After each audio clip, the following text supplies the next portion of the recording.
Now I want to introduce to you our special guest, Dr. Roger Seheult. It's really a great privilege for us to be able to have him here. He's like a superstar on YouTube, and that's where I first heard about him. I think I was looking for some information on infrared light because I'd heard such good things about infrared light and red light. And as I was searching, one of his videos came up, and it was a great introduction to light as therapy. And so I thought, wow, what a great thing if we could have him come to the Sandy Church and present to all of anybody who wanted to come on that subject. So that's what you're going to hear about tonight is light as therapy. Now, Dr. Seheult has been very busy. He's a young guy, but he's accomplished a lot. He's quadruple board certified as a physician. He is board certified in internal medicine, pulmonary diseases, critical care medicine, and sleep medicine. And besides treating patients, he is also the co-founder of MedCram. So if you actually search on YouTube for MedCram, that's MEDCRAM, you'll find a whole host of videos that he has put together really to educate physicians, doctors, but he presents the information in such a way that lay people like us can benefit from it as well. He's also recently been a guest on a lot of different podcasts. So if you search under his name on YouTube, you'll come across some pretty interesting podcasts where he's been interviewed. So I'm not going to take a lot more time because I know that you came here to hear from him and not from me.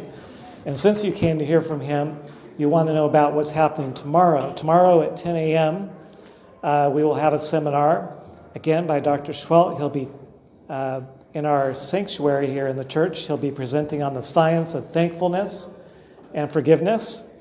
And then during our 11 o'clock worship service, he'll be presenting Ellen G. White, Vindicated by Science. And for those of you who are guests who may not know who Ellen G. White is, she's one of the co-founders of the Seventh-day Adventist Church. And we believe that God gave her some special revelations, a lot of those about health and wellness. And so Dr. Seheult will be presenting during the 11 o'clock hour on how science has vindicated a lot of the things that she were revealed to her by inspiration.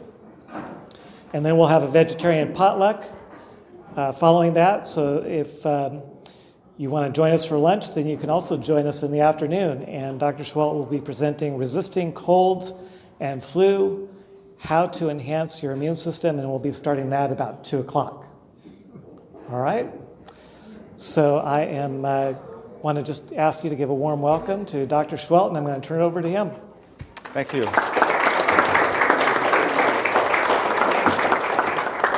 Thank you very much, John.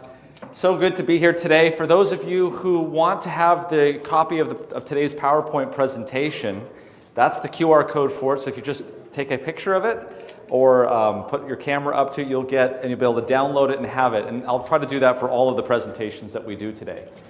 Today's presentation is probably one of the most life-changing presentations that you will ever see on health. And it may be a lot to take in. We're going to give you a lot of information. The good thing is that I'm going to be giving you a lot of information, but it's really going to boil down to very simple, actionable things that you can do to literally increase your lifespan. And that not only increase the length of your life, but also the quality of your life. And I'm going to show you some very good evidence for that. And we're going to show you evidence from all over the world, in fact. I've been talking to a number of people in the healthcare industry, and I'm going to be giving a similar presentation this November that is actually a foundation called the Guy Foundation in Great Britain, who's going to be talking about what we're going to be talking about today. And they're going to have some very influential people there who are architects that design buildings and specifically hospitals. So this is going to be something I think that you're going to find very interesting. I'm just going to go through and try to explain this to you, but I believe that, again, I'm going to build this today as probably one of the most life-changing lectures that you will see and could be very, very beneficial for you. So the title is Sunlight and Chronic Disease, Time to Take This Fight Outside. This is actually a hospital in India. You can see they've got the right idea. Again, letting lots of light in. So there's going to be two parts to this presentation. The first part is how humans interact with light from the visual standpoint. So we'll be talking about sleep very briefly, circadian rhythm, and mood. And I think most of you probably may have already heard of this stuff before. This is stuff that's actually been well known for the last 2 decades. We're going to briefly go over it just because any discussion in terms of light really needs to include this because it's very important and it's actually very essential for your health, and we're going to build on it. But the part of the presentation that I believe most of you probably have never heard of before or even know about is the second part of the presentation, and that's going to be the lion's share, and that's how light interacts with us in terms of our mitochondria. If you don't know what the mitochondria is, it's these little powerhouses in the cells of our body, in just about every cell of our body, except for our red blood cells. So first, let's talk about sleep, circadian rhythm, and mood. So each one of you has a clock, a master clock in your brain called the suprachiasmatic nucleus. And this master clock is running all of the other clocks in your body. You have clocks in all of the cells of your body to tell it what to do. If you think about this, the best way I can explain it is when I was growing up in Southern California. By the way, I live around Loma Linda, California. I'm a graduate of the Loma Linda University School of Medicine. And I had a friend that used to work at Disneyland when I was in high school, except he worked at night. He would tell me all sorts of things that would happen there at night when the park shut down. He told me about riding Space Mountain with the lights on. That was a very interesting experience. All sorts of things that would happen. But the thing that interested me about it was all of the things that would happen at night to make sure that park, when it was ready to open at 8 o'clock in the morning, was perfect and ready to go. They would have engineers that would come in and shut down the rides and look for cracks in the track. They would clean out the gift shops, clean out the registers, restock them. The gardeners would go out and weed the gardens in front of It's a Small World, scrape the gum off the streets. And so by 8 o'clock the next morning, when the park would open and the first guest would walk in, every flower was exactly in the right place. Not a single piece of garbage was anywhere. The park was ready to go. Folks, that's what sleep is supposed to do for us when we get up in the morning. We're supposed to be ready to take on the day and have all of our faculties ready to go. We're a lot more complicated than Disneyland, believe it or not. And there are genes in our body that are supposed to be shut on and turned off at certain times of the day. When we are awake and it's daytime, we're supposed to be taking calories into our body and building things. But at night, bad things that are damaged are supposed to be broken down. These are completely different sets of genes. And the circadian rhythm, as you can see there, has very certain things that have to happen at certain parts of the day. Those things are coordinated.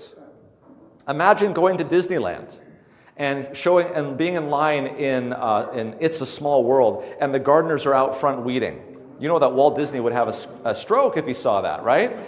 So this is the same thing that happens. If we are doing things, for instance, eating late at night or turning lights on, this is going to confuse the clock. This is like taking the clock off the wall, putting our hands at the back, popping out the little thing there, the little dial, and changing the clock. We're changing the time. Light has a very powerful effect on what the timing is of your circadian rhythm. And if you shut down the circadian rhythm or move it, it's going to be confused and it's going to shut down things that should be working at certain times. So you can see here, there's very specific things that happen. Think of the circadian clock as the conductor of an orchestra. You're going to the concert at night and they're going to play Beethoven's Fifth Symphony. And the conductor is making sure that the violins start on that second eighth note. Dun, dun, dun, dun, right? Okay? The violins, the cellos, the percussion, all of this needs to be coordinated. And so we've actually, as scientists, started to research this and started to look. And what we see is this. This is one aspect of the circadian rhythm. The circadian rhythm is this little red thing right here called the suprachiasmatic nucleus. And one of the things that it looks at to determine what time, whether it's day or night, is light through the eyes. If there's light coming into the eyes, it's programmed to think that it's daytime. And nighttime is characterized by no light. Okay? So, when this circadian rhythm comes up here and says, it is now time to go to bed, it is now time to sleep, it's going to make sure that the pineal gland, which is supposed to come on late at night, maybe about an hour before you go to bed, to secrete melatonin. Melatonin is a very powerful antioxidant that is secreted here. You can see it right here. And it tells your body that it's time to go to sleep. It makes you feel sleepy and you're ready to go to sleep. Guess what happens, though, if light comes into the eyes and hits the back of the retina where these are intrinsically photosensitive retinal ganglion cells, otherwise known as IPRGCs, when they get stimulated with light, they will send a message to the suprachiasmatic nucleus, and it will tell it that it's daytime, even though it's not daytime. And it will tell melatonin to shut down. That means no melatonin. Now, melatonin is a very powerful antioxidant. It goes throughout the blood. When I say an antioxidant, think about what that means. It's looking for things that are damaged and correcting them. So if you don't have melatonin, those things don't get corrected. And that's the problem that we have. So you can see here that at night, when you have a book that you're reading, we have two types of book. How many people have like a Kindle or an iPad? Okay? When you look at that at night, you can see the spectrum that you see with a Kindle. It's very bright. And compare that to a regular print book that you might open up and look through a soft lamp that's maybe in the corner. Much less light. You see the difference? Okay, so what happens to that? Well, the person who has the book goes to sleep after 16 minutes going to bed. The person who was looking at the electronic book, it takes much longer, in this case, 26 minutes to go to sleep. So there's two things that are happening. If you have light coming into the eyes at night, it confuses the circadian rhythm, thinks that it's not time to sleep, and therefore all of the things that are timed with circadian rhythm do not get timed, and you don't get the benefit of going to sleep. So what should you do in the morning time? The morning time is when the body is looking for a signal that it's time for the day to start. It's looking for light. So that is the time of the day to actually have the most amount of light. So what I would highly recommend that you do, if you want to keep your circadian rhythm on cue, is you want to give it the cues that you need to give it to make sure that it's timed correctly. So getting up in the morning and going outside is probably the single biggest thing that you can do to improve your sleep, improve your circadian rhythm, and improve all of these functionings in terms of giving it the signal. Let me explain why. The more light that you have in the back of the retina, the more likely you're going to cause an effective change. We measure light by something called lux. In here right now, it's about 50 to 100 lux. Okay? If you were to go outside on a sunny day, it's about 100,000 lux. It's 1,000 times brighter. It may not seem that way when you go inside to outside because your pupils constrict and it adjusts itself. How many here have done regular photography? How many have done photography? What happens if you take your SLR camera and you put it to manual mode and you set the ISO and the f-stop and the aperture and all that for a nice picture inside, and then you take those settings and you go outside into the bright sun and you try to take a picture? What's going to happen? It's going to be well overexposed. It's going to be a big white screen, right? That's because it's so many times brighter outside. Even on a cloudy day, it's so many times brighter. So I know I'm gonna get these questions. Well, Dr. Seheult, you live in sunny Southern California. Of course you can get bright sunlight. What I'm telling you is that it's orders of magnitude brighter outside, even on a cloudy day in Sandy, Oregon, than it is inside your home. Okay? So, what should you do in the morning? Sunlight before 9 o'clock if possible. Full sun, if you can. That's about 30 seconds is about all you need. If it's cloudy, 30 minutes. No sunglasses, no windows, no windshields. You can use glasses or contacts. It'll take longer if you can't get out there because what you want is you want to stimulate a cortisol pulse early in the morning when you get up, and that will lead you to have a better melatonin peak later in the evening. One of the best ways to get a good night's sleep in the evening has already happened earlier that day in the morning. Bright light in the morning is going to allow you to have better sleep in the evening. Okay? This is well known. Now, I'm going to hear the next thing. What happens if I get up in the morning and I have to get to work and I'm getting up before the sun is getting up? How many have that problem in the wintertime? Okay? So, here's one of the things that you can do. You can actually buy this on Amazon or wherever you go. It's about 10,000 lux light. It's called a SAD light or a SAD lamp.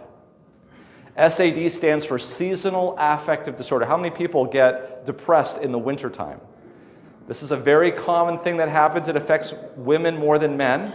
And the problem is not only does that light from the eye go to the suprachiasmatic nucleus, it also goes to a part of the brain called the perihabenular nucleus. And you guys, tell me if I'm correct here, you can go months without seeing the sun.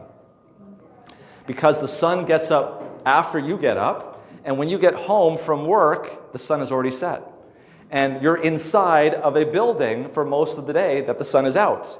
So if you're not seeing the sun, you're going to have a problem with getting that. So what you can do is you buy one of these 10,000 lux lamps. They're a little box called a SAD box, very small, not very expensive, only 20 bucks. And you put it in front of you about 11 to 15 inches from your face for about 20 to 30 minutes in the morning, and it will solve your winter blues. Okay? Because your body needs light. Okay? Now, we're going to talk a little bit later about infrared light. This light box will not solve that problem. We're going to talk about that problem. That's another problem. And that's the reason why you ultimately need to go outside, even in the wintertime. But if you want that sunlight in the morning, you either get it naturally by going outside, that's the easiest thing to do, or you buy one of these lamps. Okay? All right, what should you do in the evening? This is a very long slide. Can I summarize it for you? Turn off the lights. Turn off the lights. Turn off the lights. Well, what about if I have night shift on my computer and it looks more red than blue? Or I wear blue blockers. All of those are nice things to do. They're still not as good as turning off the light. They have shown that light at night is a pollutant. And it is detrimental to human health, also to environmental health. And this is a bigger and bigger problem, especially in the cities. You have a question? Yes? That includes all those little lights, all the electronic stuff, like the... Absolutely. And I keep telling my husband, you've got to turn that off at night. He has trouble with insomnia. Tell your husband that you're absolutely correct. The doctor has given you a prescription for that. I put black tape over those clock radios. The little LED lights that are in the corner. You need to have a black, completely dark bedroom. I am against having night lights. Blow tracks, I tape them over the RV, over all those little lights. Yeah, so you... Yeah, so you can't control everything that's outside, okay, but you can close your windows. And you can make sure that no light's coming in. People who live in the city are having a worse and worse problem with this because of light pollution. We'll talk about this later, but one of the issues that we're seeing is that because we have LED bulbs which use less electricity, people are having more and more lights because it doesn't cost as much to have lights on. But it actually is costing us. I'll give you an example from an ecological standpoint. Plants use light to do photosynthesis. They use visible light. And because lights are on in the city all night long, these trees, which normally get a break from photosynthesis at night, are not. And they're actually, the leaves are becoming thicker and thicker. And the insects that are supposed to be able to feed on these leaves are not able to do it. And we're having insect collapse populations because they're no longer able to eat the food that they would normally be able to eat. So the key here is to turn off the lights at night. To give you an example about some of the studies that we've done on this, people who do night shift, and we'll talk more about this with some studies, people who have lights in their eyes at night. they have a higher risk of all sorts of cardiometabolic effects, cancer rates, things of that nature, okay? They did a study where they looked at people who were blind. As I told you before, remember what happens? The light comes in from the eyes and then it sends a signal to the suprachiasmatic nucleus, which then shuts down melatonin production. That happens through nerves. Those nerves travel along the optic nerve. Well, there are people that are blind because those nerves have been severed for whatever reason, and they can't get that transmission.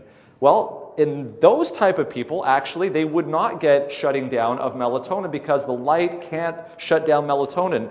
And in fact, in those people compared to the regular population, they have a 30% reduction in cancer rates. Okay? So the reason why I'm also against night lights for kids in their kids' rooms.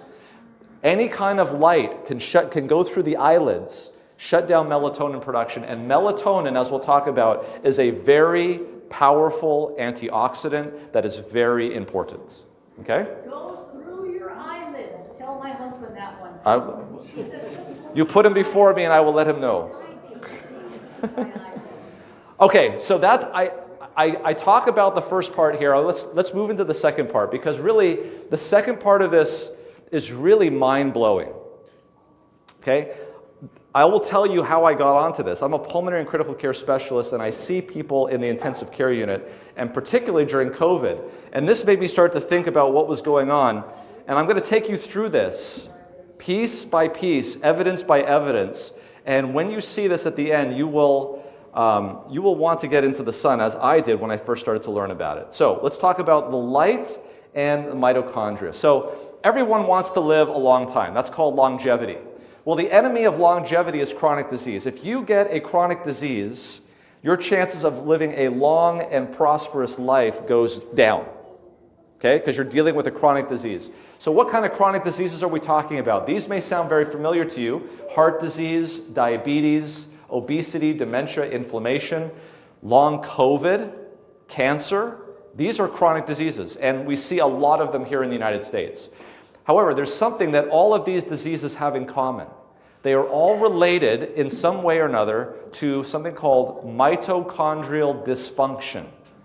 Now, as we get older, the batteries in our cells, which are called mitochondria, start to produce less and less energy as we get older. And depending on the cells that we're talking about, it will show up differently. So for instance, if we're talking about the cells in our brain, that can cause dementia. If we're talking about the cells in our heart, that's congestive heart failure. If we're talking about the cells in our eyes, we see less. But we see that as we get older, the amount of energy output, which is called ATP, coming from the mitochondria can drop anywhere between 30, 40, 50, even up to 70%. Okay? This is what we see in the retina, which is the tissue in the body with the highest concentration of mitochondria. Imagine in your house if we cut energy to your house by 50%. Could you run the microwave at the same time as the dishwasher? And this is exactly what our cells are having to do. Insulin resistance, mitochondrial dysfunction, all of these things. So again, all of these things are related through mitochondrial dysfunction. Let me put it to you this way. The mitochondria, which you see here, is very similar to the engine in your car. It uses fuel, proteins, fats, sugars, to produce energy, locomotion, spins the wheel, and it gives off carbon dioxide through the exhaust. Okay? So, just like the engine in your car, it also creates a byproduct which can be dangerous. Everybody knows that if the engine in your car starts to overheat, what's going to happen to the engine? It's going to shut down, right? So what do you need to have? What does every engine have to have? A coolant, right? It's got a radiator, it's got a water pump, it's got an oil system, an oil pan, all of these things to try to keep the engine cool, because if the engine overheats, the pistons will seize up and steam will start to come out and the engine's gone, okay? That's a natural consequence of the reaction that is occurring in the internal combustion engine. In the mitochondria, it's very similar. Here you're taking very high-powered electrons, and they're going down their cascade, causing ATP production to be made. But at the very bottom of that cascade, these high-energy electrons are being put onto an oxygen molecule. This is why you have to breathe oxygen. and that is being turned into water. Now, all 4 of those electrons have to go onto that oxygen molecule to make water. If 3 or 2 or 1 of them get onto the oxygen molecule, you'll make something called reactive oxygen species. Hydrogen peroxide, superoxide, hydroxy radicals. These things are extremely reactive, and they will react with the thing that is closest to it immediately, which happens to be the mitochondria. So just like heat, which will cause the engine to overheat and stall, oxidative stress is the enemy that is inherent in what it's doing, and if it's not dealt with on site, it will damage the mitochondria. Does this make sense? In this case, oxidative stress is what causes the mitochondria not to work. Think about this. If there's a mitochondria that's having difficulty and it's creating oxidative stress, now it becomes damaged. Is it more likely to create more oxidative stress? Just like an engine that is going from working perfectly to now not so efficiently generates more heat, a damaged mitochondria is a vicious cycle. It makes more oxidative stress, which damages it even more. Do you understand what I'm saying? So as we get older, you and I, as we get older, what happens? Have you noticed? You can't eat like you did when you were a teenager. Okay? Your metabolism is slowing down. Your batteries are going down. And if there were a way to sort of reverse that, you could see how reversing this could reverse chronic disease and also particularly even aging. So one of the things that is a mind-blowing discovery that has happened in the last 5 years is that melatonin is not only secreted from the pineal gland in your brain right before you go to sleep. Melatonin, the most powerful antioxidant substance known to man, is actually made in the mitochondria. Think about that. Your engine in your cells has its own cooling system to deal with oxidative stress. And so, if we can simply increase the amount of melatonin being produced in the mitochondria, we could reduce the amount of oxidative stress and have better batteries. Does this make sense?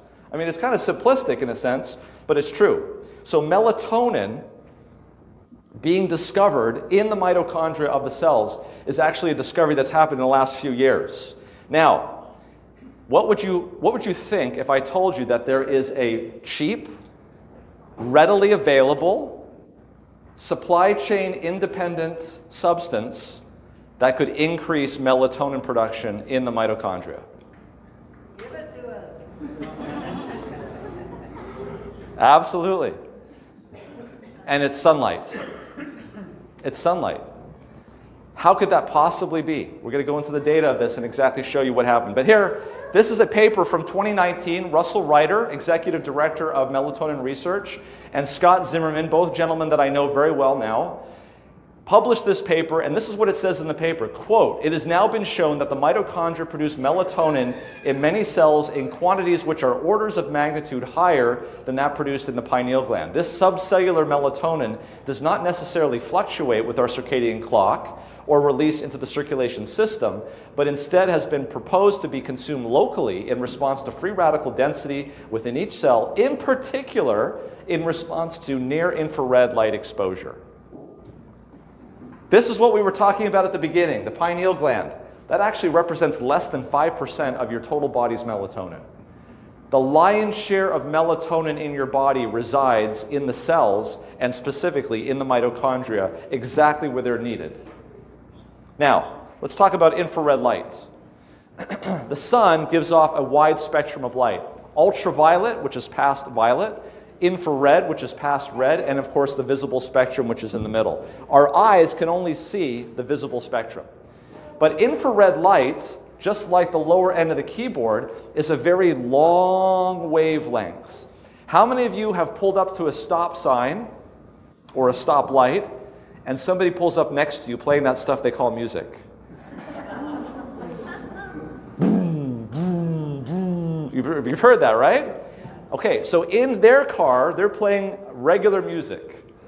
But it's only the long wavelength music that's able to penetrate through their car, penetrate into your car, and shake your steering wheel as you're sitting there waiting for the light to turn green. Do you understand what I'm saying? That's because of a very specific property of light, and it's a physical property. And it's a physical property of any wavelengths, and that is this. Long wavelengths penetrate through objects very easily. How many of you have gone to the Grand Canyon and when there was a storm, and there was a thunderstorm way off in the distance, what type of frequency sounds do you hear from a lightning or thunder that's way off in the distance? It's a low rumbling, right? That's because that's the only wavelength from that clash of lightning that could make it all the way to your ear. All of the high frequency sounds got filtered out on the way.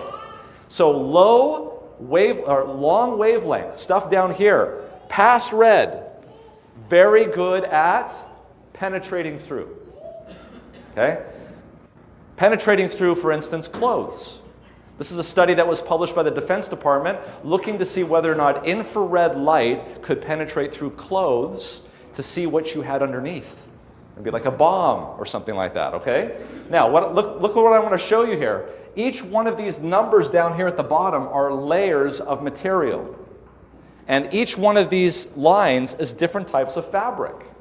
So cotton, acrylic, polyester. Notice that you've got to go through like a lot of layers of fabric before you can block infrared light. In fact, if you're wearing 1 or 2 layers of anything, you're only blocking about 40% of that light. What does this slide tell you? It tells you that infrared light from the sun can penetrate very easily through your clothes.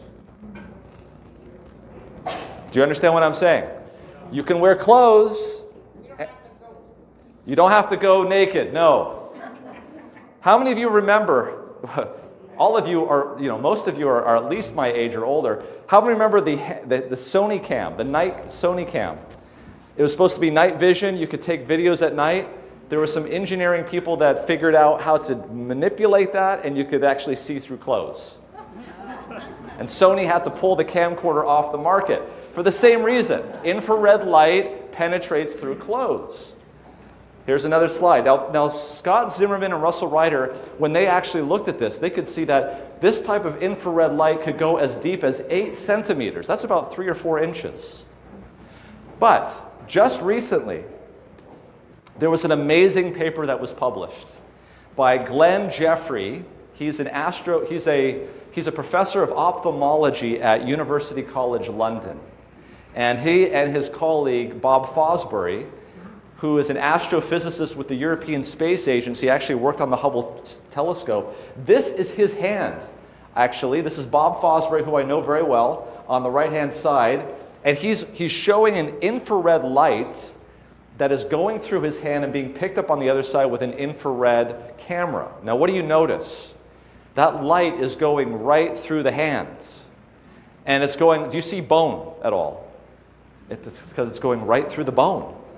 So infrared light is able to penetrate through your skin, through your bone. It's going to be able to penetrate through your skull.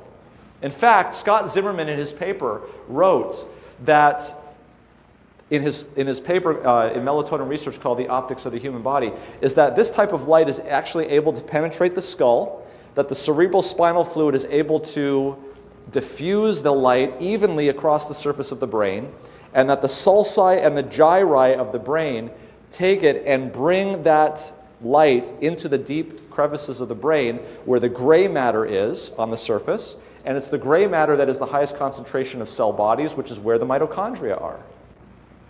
This is the same technology that is used in stealth fighters to direct radar waves so that they don't bounce back to the detector and they can become stealth.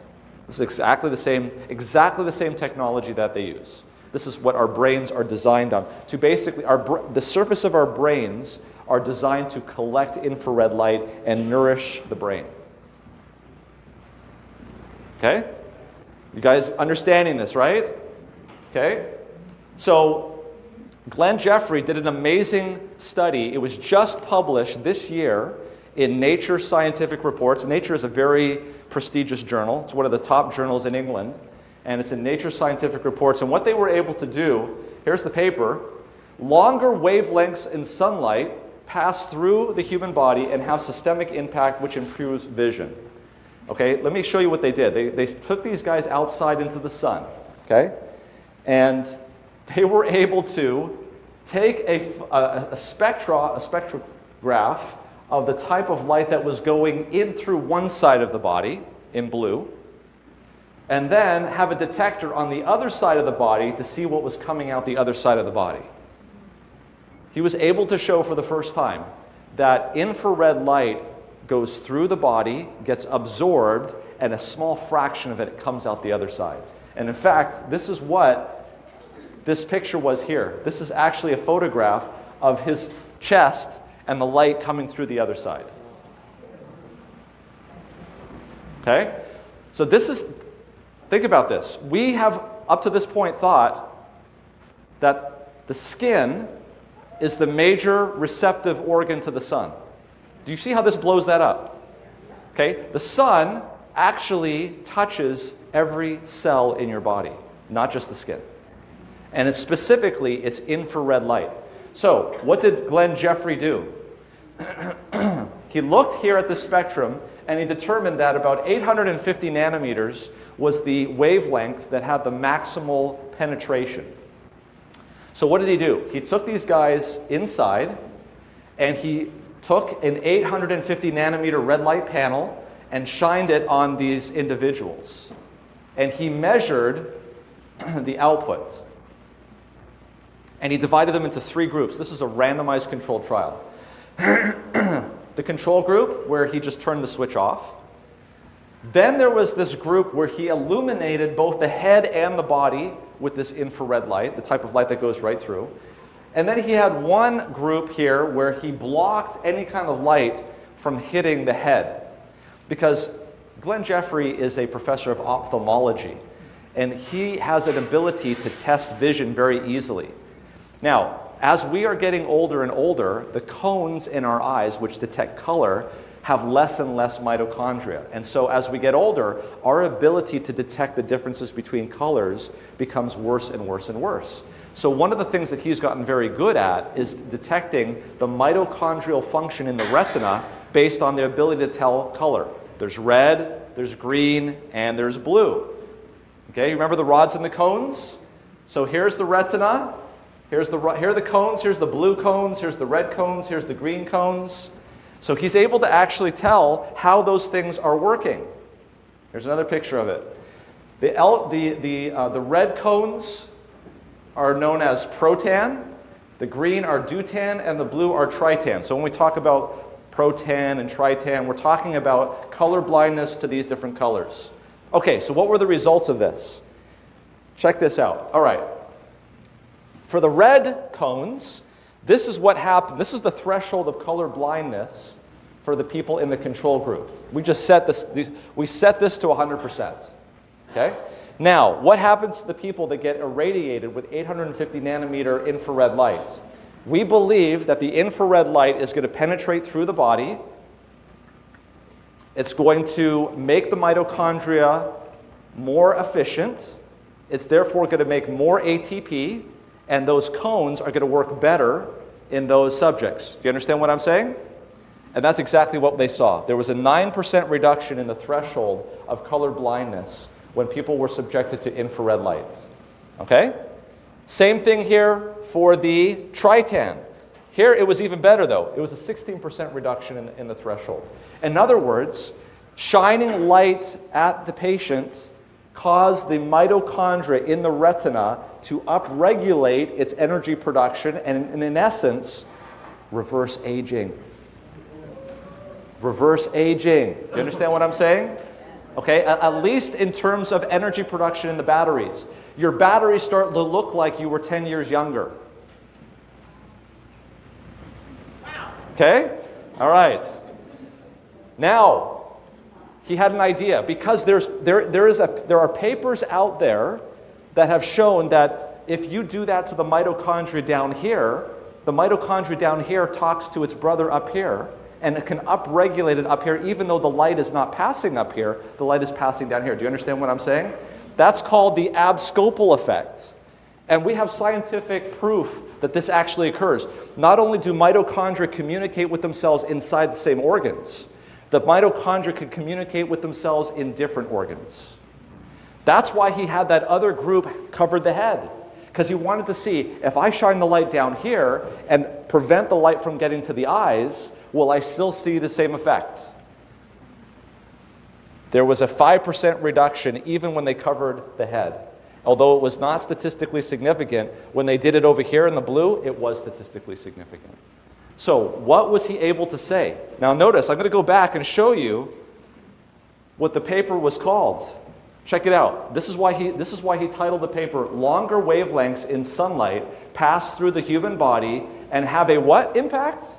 Systemic impact, which improves vision. What does this mean? This means that if you want to improve the functioning of one part of your body, it doesn't necessarily need to be in direct sunlight. Part of your body needs to be in direct sunlight. Do you understand what I'm saying? Okay. Now, there's another property of sunlight that's very important to understand, and that is this, is that the leaves on trees and the grass, of which this is an infrared photograph taken by Bob Fosbury again, is extremely reflective of exactly that type of light, infrared light. I want you to go out on a hot summer day and feel the leaf of a tree that's in the sun. Is it going to be hot or cool? It's going to be cool because it's reflecting almost 100% of the infrared light that's coming to it. If something absorbs infrared light, what does it become? Hot, like a building. Okay? If something is reflecting that infrared light, it doesn't get hot. It's just reflecting all of that light back. And can you see how these trees look like they are lighting up like a Christmas tree? So in other words, if you're living in a green environment, you're going to be getting multiple times more of this beneficial infrared light than you would if you were living in a city. Now, I want to show you this. I have purchased, and you guys can purchase this too. If you guys are interested, you can come talk to me after. It's about $30, and it's a little strip that you can put over your iPhone. And you can do the same thing that I'm about to show you. Basically what this does is it uses quantum physics to take electrons in the infrared spectrum, which are lower energy, that get excited into this matrix on the film that's very thin. And when the electrons get excited and come back down again, they actually give off photons that are higher in energy and therefore into the visible spectrum. The bottom line here is that you can actually see infrared light with this kind of a film. And it appears as it's very red, okay? Here's what I'm going to show you here. So this is it. This is me. This is my own camera. I'm looking up at the sun, and it's kind of cloudy. This is the proof of concept here in Oregon, okay? This is an Oregon day. I want you to look. Anything that is red is infrared light. Check this out. So the sun is behind the clouds, and maybe if you wanted to see what kind of infrared light you still get. Do you see that? That's all green. That's grass is green, everything's green. Do you see how red that is? That's a cloudy day walking outside in a green garden. Huge amounts of infrared light, okay? Now, I'm going to show you a bright, sunny California day, right? Okay? Okay, the sun is a little bit out right now. It pops. It's more. See how much infrared light you're getting? You see that? You can see shadows. See the shadows on the ground where the sun is actually shining. It's so bright. There's so much infrared light. Okay, so I want to review that for you. Near infrared light comes through the skin, it bounces around luminously, it gets absorbed by mitochondria, and this is what happens. You have a reduction in oxidative stress, cooling the engine down, more efficient, it produces more energy, makes you look younger, gives off carbon dioxide, reduces the fuel, because it's consuming more fuel now, right? It's consuming more fuel. Can you guys think of applications here? Maybe we should be eating outside. All right, here's another study that Glenn Jeffrey did. He had everybody do a 75-gram glucose load. Okay, 75-gram glucose down the hatch. It's a can of soda. Don't drink a can of soda, but it's like a can of soda. And randomly, he assigned everyone to light on their back. They couldn't see it, it was behind them. And he measured the amount of glucose in their blood. There was a 27% reduction in the spike of glucose with those people having red light on their back. Again, aposcopic effect. The light on the back is causing a reaction which is going throughout the entire body. Here's the actual data. So you can see here, the black is those people that did not get any light. You can see here that there was a statistically significant reduction in the glucose with the red light. And here on this side, The way that he proved that this was an upregulation in mitochondrial function was that there was more exhaled carbon dioxide in the lighted group. Okay, carbon dioxide only comes from one place, and that is from metabolism. Okay, remember the Krebs cycle? You guys remember this distinctly, right? Oxaloacetate plus acetyl-CoA makes citrate. You guys don't remember that. Okay, that's good. All right, so what I've shown you is I've shown you physiological data at the individual level. Now, if this is the case, we should see epidemiological evidence of this. Oxford study, very simple study. They took a blood draw. And for everybody's blood, they looked in the last 7 days and they said, I wonder how much sun was in the forecast in the past 7 days. And they took everybody's data, sorted it, and you know what they found? Literally, by the hour, the more sun there was in the forecast before they came in, the 7 days before, that predicted higher insulin sensitivity, which is good, and lower triglycerides, which is good. This is how fast sunlight works in the human body. Within 15 minutes, this is what Glenn Jeffrey has noticed. He's worked with fruit flies, mosquitoes, bees, human beings. The mitochondria all work the same regardless of the species. About 10, 15, 20 minutes of light, sunlight, is enough to make a switch go on, and it now starts functioning at a higher level, making more ATP. Okay, let's look at some epidemiological data again. This was published in 2016 in Sweden. Okay, so high latitude, kind of like where we are, and in women. This is 30,000 women, 20-year follow-up. So they followed 30,000 women in Sweden, and they followed them for 20 years, and they kept a track about who died. They, at the beginning of the study, divided the women into 3 groups. Those that loved getting out in the sun, those that got out into the sun moderately, and those that ran away from the sun like it was a deadly laser. Okay? In fact, some of the questions that they asked, what did you have to say yes to be in the most active sun exposure group? When you go on a ski trip, do you go out and sunbathe? When you go out to do you spend your time in a tanning booth? Those are the kind of questions that the women had to say yes to get into that most active sun group. Yes? I'm a redhead, I'm looking, and I burn very easily. We're coming to you. I've been in the sun for a long time. Yep, we're coming. I've got answers for everybody. So what happened? What happened to these people? The women that were out in the sun the most had the lowest incidence of cardiovascular mortality, the lowest incidence of cancer mortality, and the lowest incidence of other mortality. And not only that, but it was a dose-response curve. Now, most people say association does not mean causation, and you're correct. But the Bradford-Hill criteria leaves room to say if there's a dose-response curve, it actually implies that there could be causation. Okay? Now, just to give you an idea about the magnitude that we're talking about, the women that were the most active sun exposure groups and smoked had the same mortality as the women that avoided the sun and did not smoke.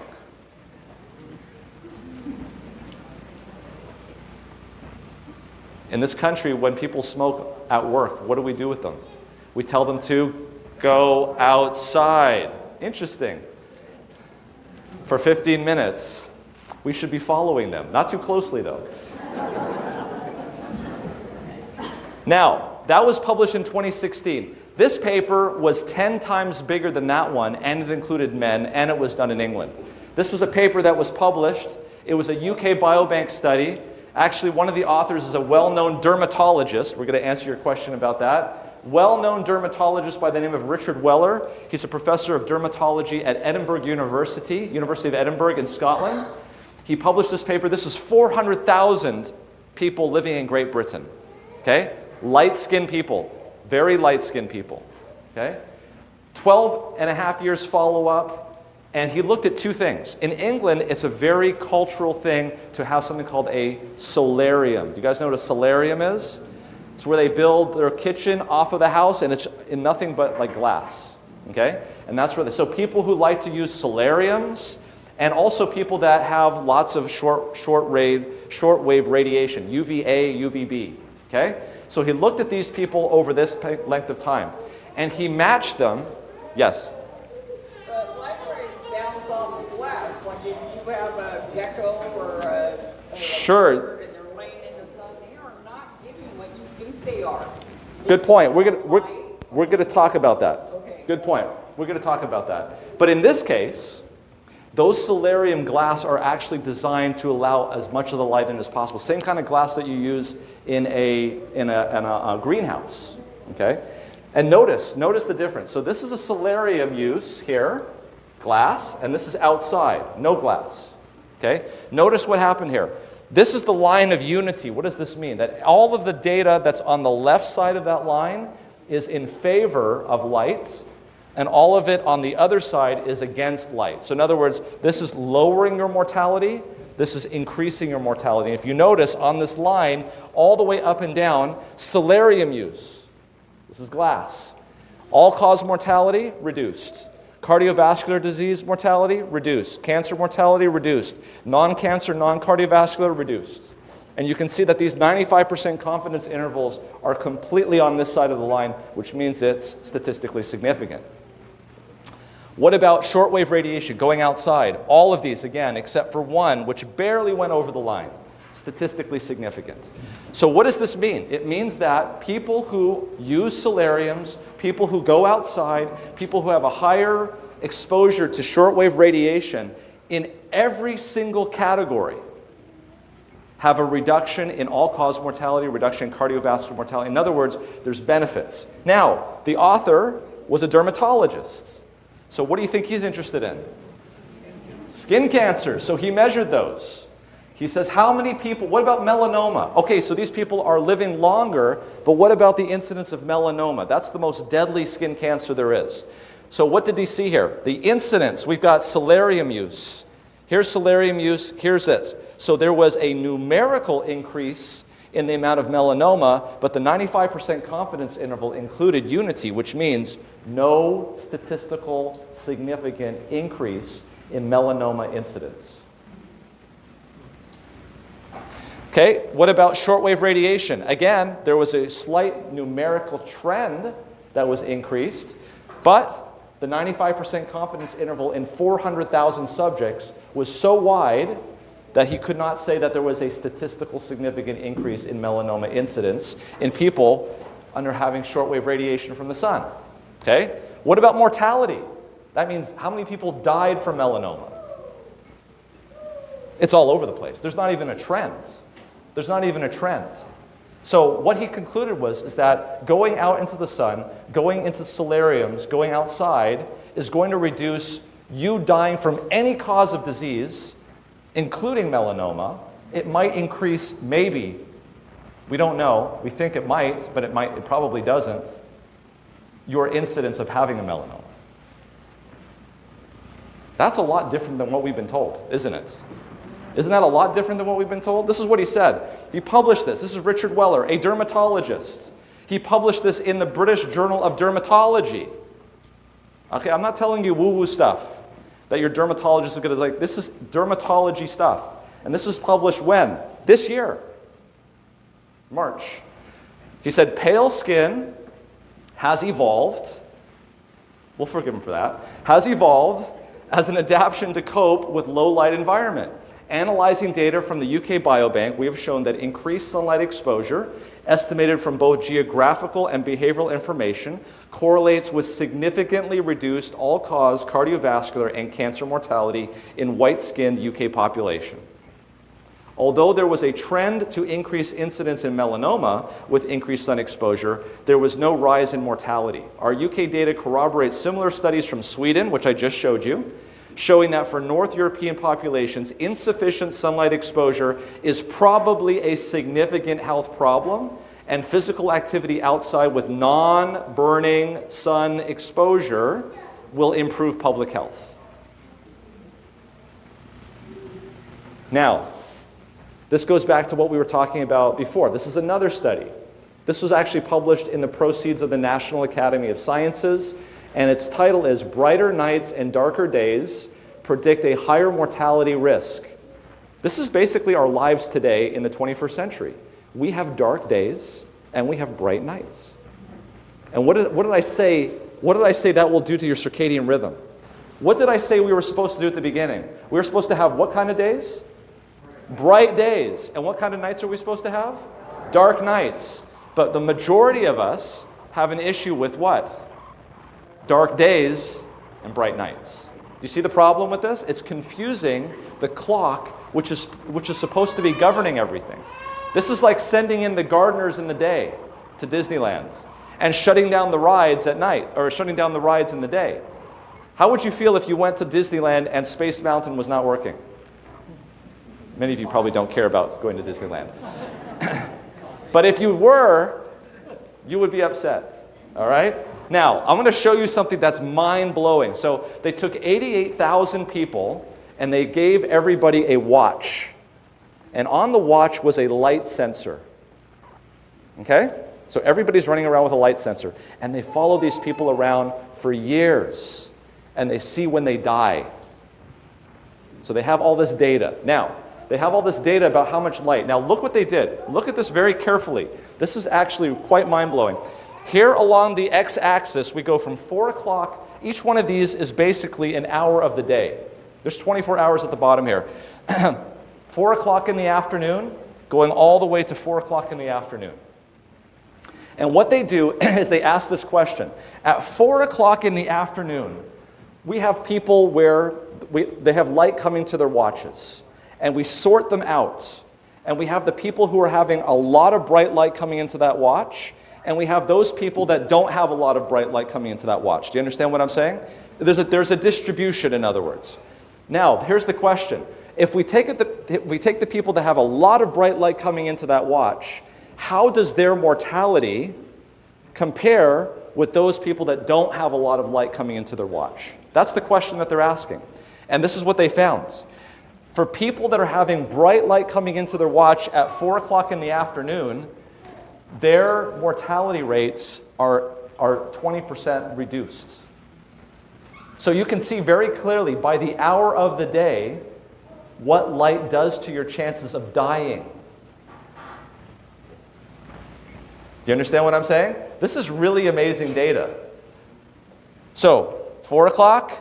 So in other words, light is a benefit. Light is a benefit until about 9 o'clock at night, and then it kind of layers out. And then right about midnight, light goes from being a benefit to being a liability. Light is no longer helping you live. It's now causing you to die. And it stays that way until about 6 or 7 o'clock in the morning. And now light becomes a benefit again. Do you see this? This is very granular data. We're not talking about feeling well. We're not talking about aches and pains. We're talking about death. Okay? We're talking about death. And this has to do with longevity. This has to do with how long you want to live. We're going to talk about this again tomorrow. We have, this is my opinion. You can take it or leave it. But there are 8 laws of health. Nutrition is one of those laws of health. And I believe we have spent a lot of time and energy on nutrition. Great. We have not even touched sunlight. So what would happen if you had a vehicle and you were putting just the premium gasoline into that car every day, but you failed to change the oil in the filter? You failed to rotate the tires. You failed to do all of the other things. Is your car going to run very long? I can clearly see that sunlight is a pillar of good health that is equal to importance to nutrition. We have ignored it. Completely ignored it. We've lost it. And so this is the reason why people say, have you heard this expression before? Why did that person get cancer? They ate a vegetarian diet. They were a vegan and they got cancer. Light is extremely important. If you're ignoring light, the issues of light, it doesn't matter what kind of diet you have. If you don't change the oil filter, if you don't change the air filter, If you don't rotate the tires, it doesn't matter that you're putting 91 octane in every single time you go to the gas station. Do you understand what I'm saying? You got to do the whole picture. It's 8 pillars of health, and they all have the same type of importance. Smoking is another pillar, right? The lack of smoking, right? Didn't we show that the women who had the highest sun exposure and smoked had the same mortality as the women who avoided the sun and didn't smoke? Correct? All right. Just want to make sure you guys are on the same page here. What did they say? These findings demonstrate that the importance of maintaining a dark environment across the late night and early morning hours, when the central circadian pacemaker is most sensitive to light, and seeking bright light during the day to enhance circadian rhythms. Protection of lighting environments may be especially important in those at risk for both circadian disruption and mortality, such as intensive care or age settings. How many people know people that are staying in nursing homes? How often do those people in nursing homes make it down to dinner?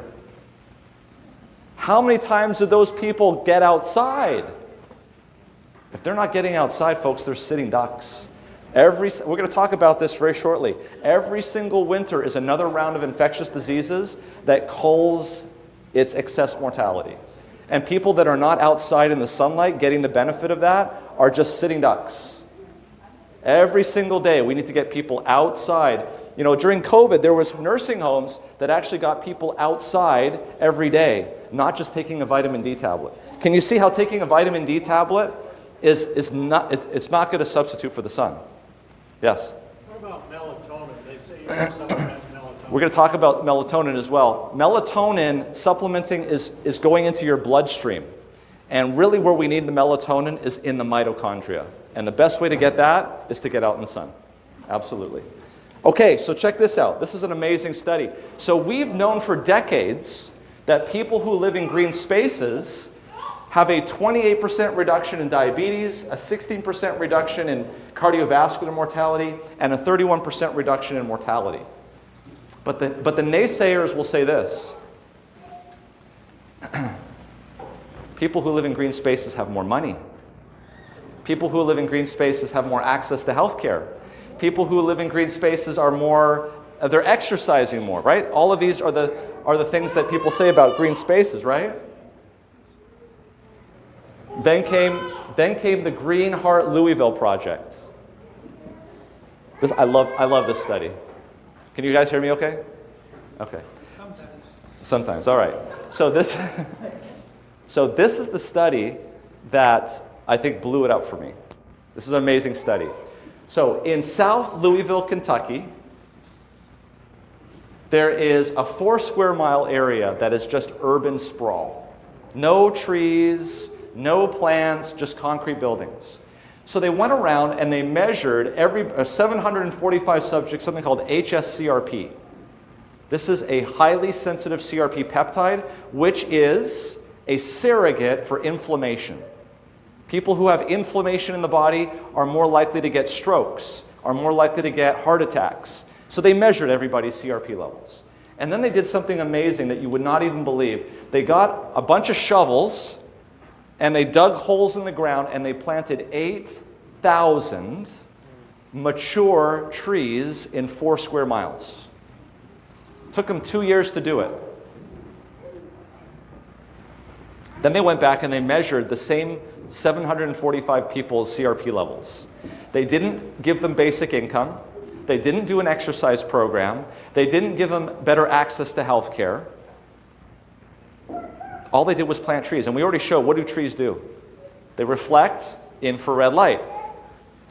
The HSCRP dropped by anywhere from 13 to 20%, which correlated to a 15% drop in strokes, just by having trees planted. Folks, I do remember a little old lady saying, nature is God's physician. The pure air, the glad sunshine, the beautiful flowers and trees, the orchards, the vineyards, the outdoor exercise amid these surroundings are health-giving, the elixir of life. Outdoor life is the only medicine that many invalids need. Its influence is powerful to heal sickness caused by a fashionable life, a life that weakens and destroys the physical, mental, and spiritual powers. How grateful to weary invalids accustomed to city life, the glare of many lights, and the noise of the streets are to the quiet and freedom of the country. How eagerly do they turn to the scenes of nature. How glad would they be for the advantages of a sanitarium in the country where they could sit in the open air, rejoice in the sunshine, and breathe the fragrance of tree and flower. There are life-giving properties in the balsam of the pine, in the fragrance of the cedar and the fir, and there are other trees that are health-promoting. Let no such trees be ruthlessly cut down. Cherish them where they are abundant, and plant more where there are but few.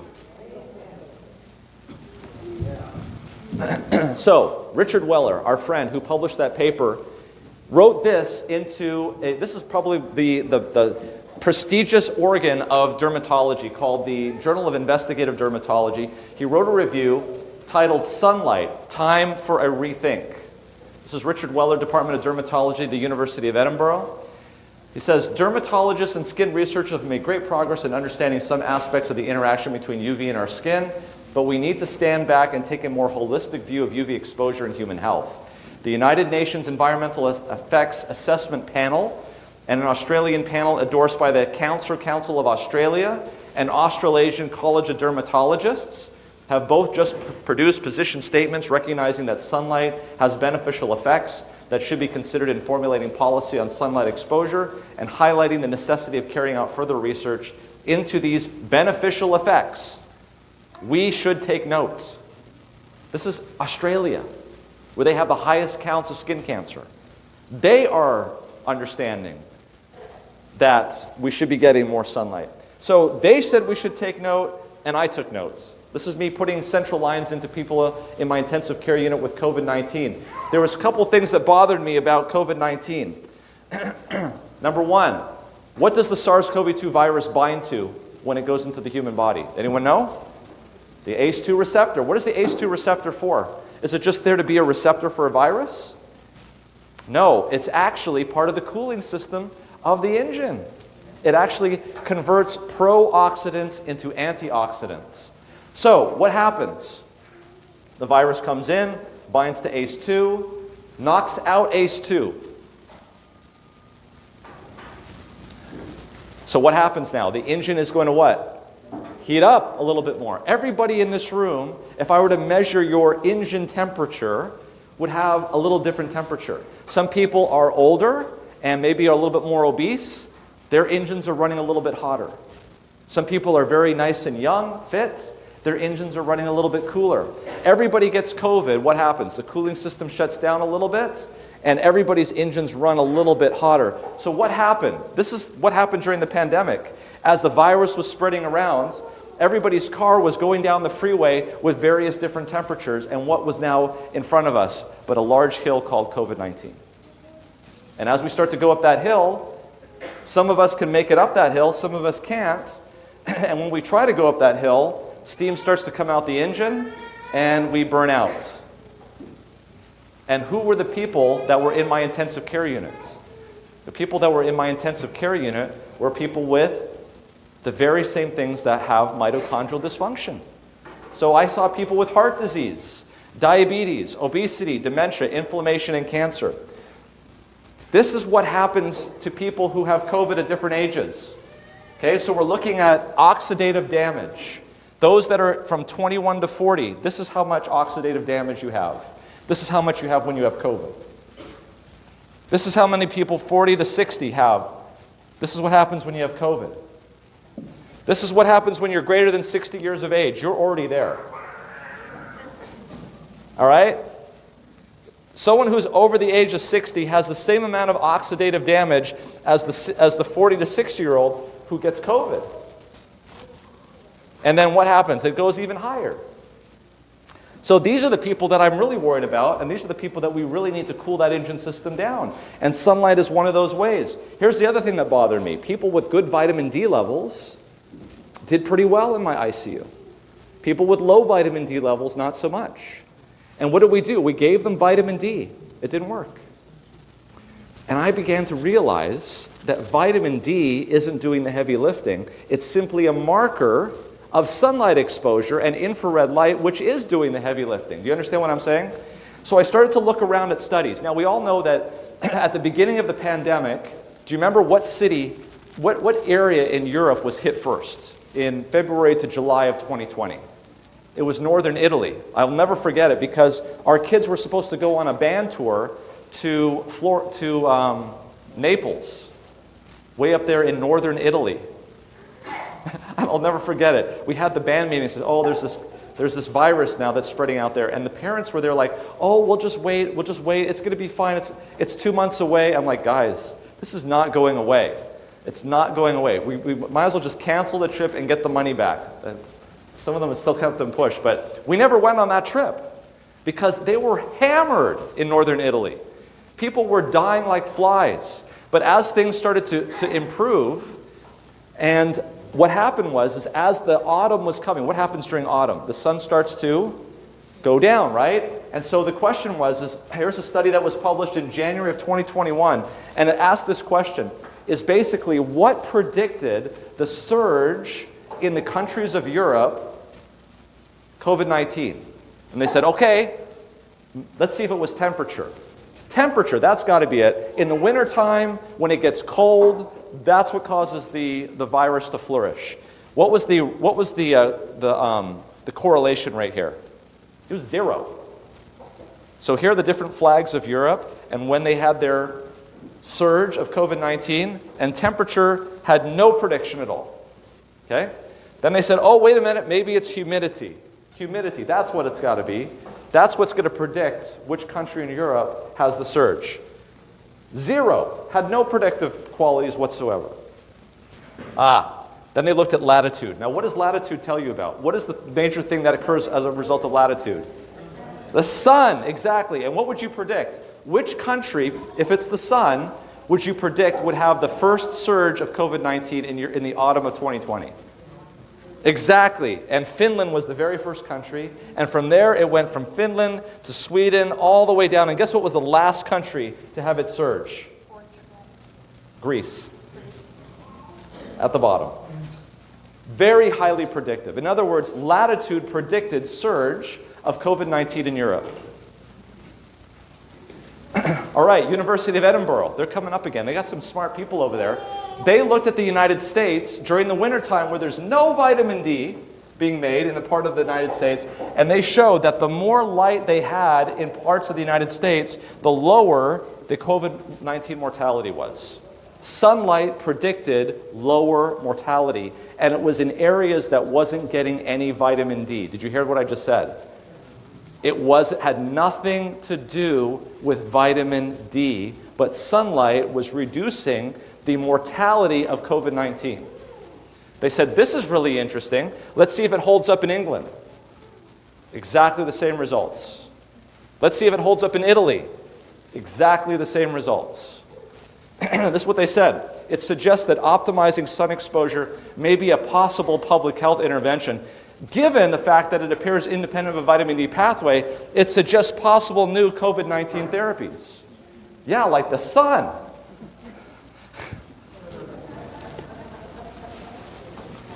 Melatonin research. I got to team up with Margaret Skutch. She's a geographist at the University of Mexico, and we showed that basically in countries that had greater than 50% of their population overweight, the latitude predicted the mortality of COVID-19. All right, but this is what I really want you to focus on. This is mortality in the United States. Okay, so think about this. I want to make sure everyone's attention is up here because I'm going to show you something that's going to be mind-blowing.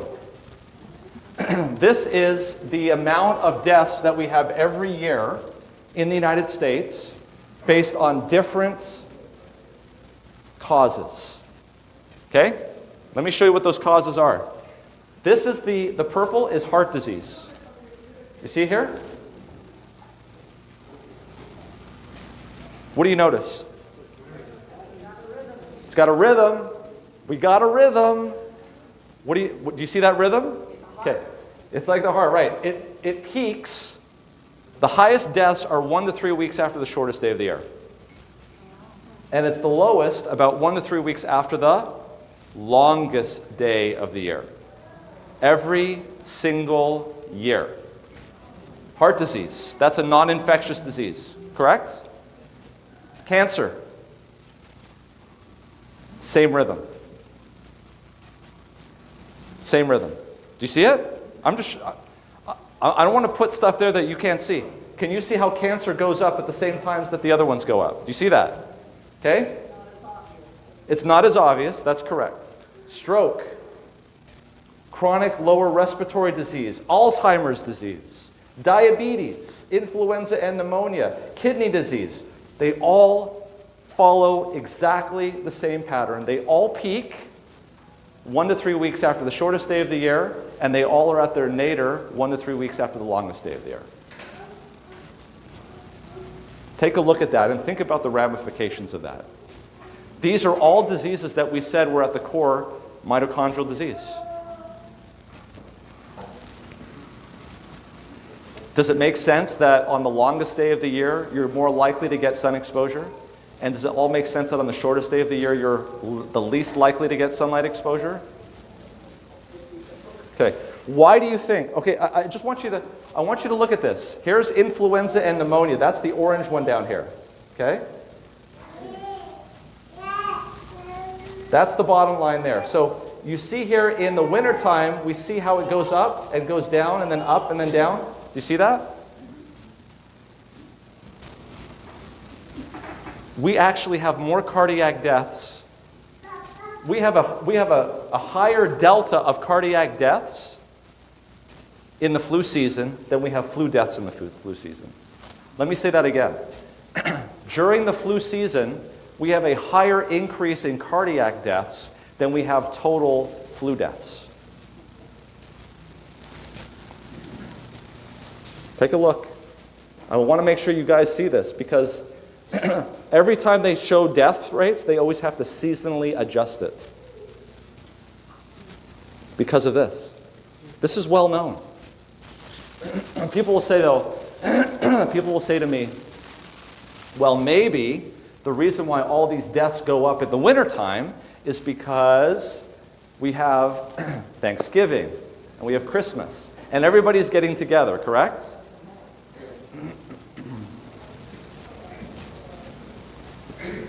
What's this?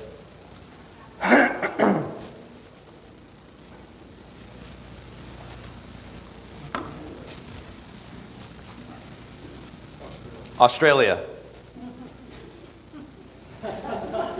What happens in Australia? It gets dark in the summer. No. It's sunny at Christmas. There you go. It's sunny at Christmas. So the very same thing happens in Australia. The highest amount of deaths are 1 to 3 weeks after the shortest day of the year. But when is the shortest day of the year in Australia?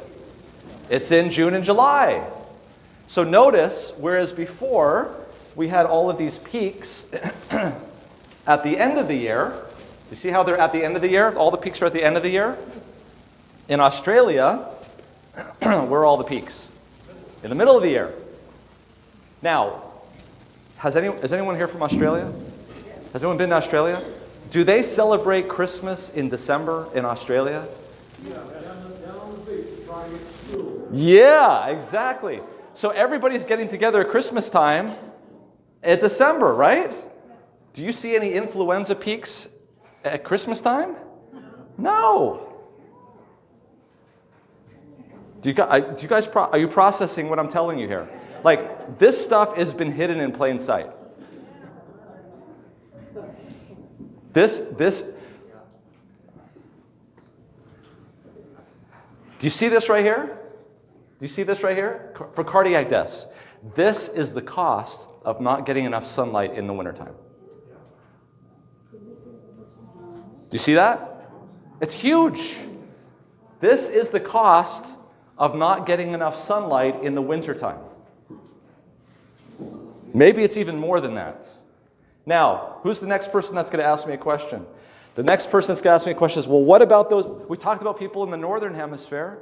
We talked about people in the southern hemisphere. What about people who are living at the equator? And there's really no winter time there. The sun just kind of moves back and forth, right? This is Singapore. They're 80 miles from the equator. Do you see any pattern there? There's no pattern. There's no pattern. It's very clear once you understand things at the microscopic level, on the individual level. I've shown you those studies. We've gone to the epidemiological level, and now we're going to the global level. And at every single one of those levels, the same evidence keeps coming out over and over again, is that sunlight exposure is extremely important. And if you are focusing your attention only on what you're eating, you're going to miss out on a whole nother area and aspect of your health that is very, very important. This is Harvard Kennedy School, published in July of 2020. They wanted to look and see if sunlight would improve with influenza. Influenza always comes at the end of the year, as we just discussed. But in 2009, we had the H1N1 pandemic. That year wasn't as big as COVID. And it came early, it came in the summertime.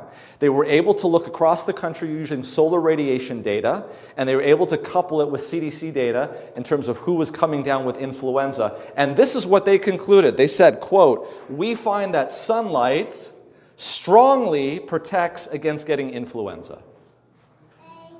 That's Harvard Kennedy School. Okay, I only bring you the best. This is a study.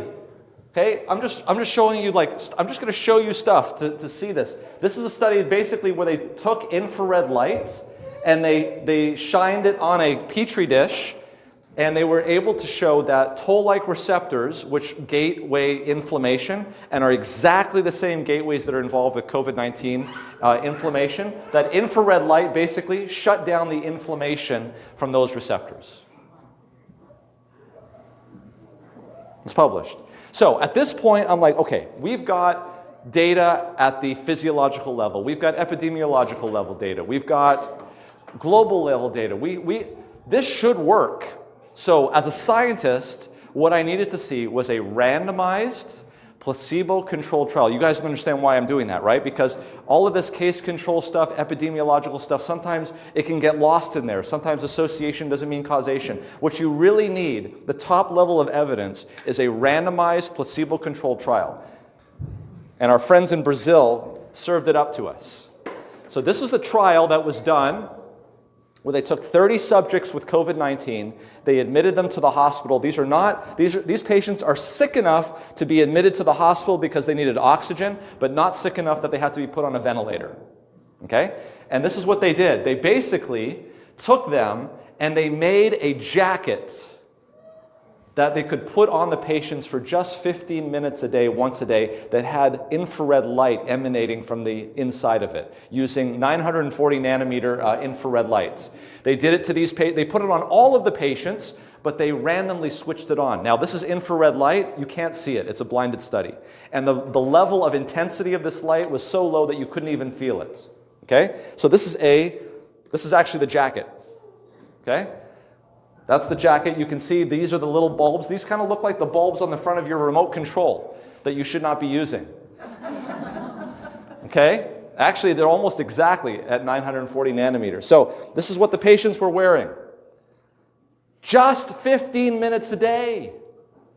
These are COVID patients. They did the randomization. Actually, they randomized against the intervention group. The intervention group actually had more sick patients in them than the control group did.